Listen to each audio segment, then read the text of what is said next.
च नमः श्रोत्याय चावसान्याय च नमो मन्याय च कक्ष्याय च नमः श्रवाय च प्रतिश्रवाय च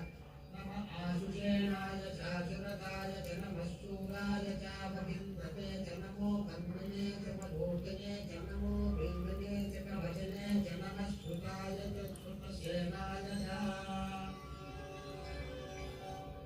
नमो दुर्लुभ्याय च अनन्याय च नमो दुष्णवे च प्रभुषाय च नमो भूताय च प्रहिताय च नमो शण्डिने च दुधिमते च नमस्ते श्रीरवे च दुधिने च नमः स्वायुधाय च सुधन्वने च नमः श्रुत्याय च मत्स्याय च नमः काष्ठाय च वीर्याय च नमः सूर्याय च सरस्याय च नमो आद्याय च वैशन्ताय च नमः कूप्याय च भक्त्याय च नमो वश्याय च पर्श्याय च नमो वेद्याय च विद्युत्याय च नमः इंद्रियाय च गव्याय च नमो वाच्याय च रेष्म्याय च नमो वास्तव्याय च वास्तुवाय च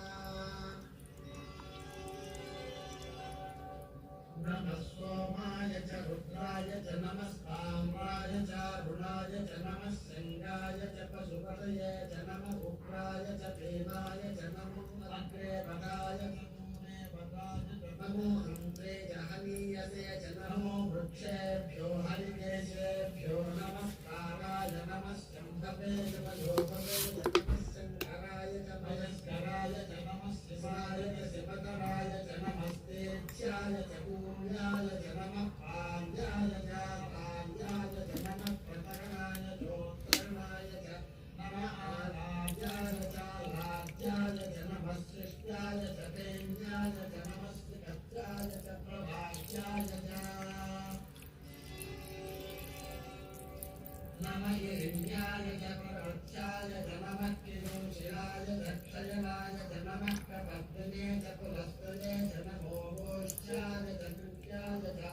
नमस्तल्प्याय च गेष्ट्याय च नमः काट्याय च कस्महेष्ठाय च नमो अगन्याय च निवेष्ट्याय च नमः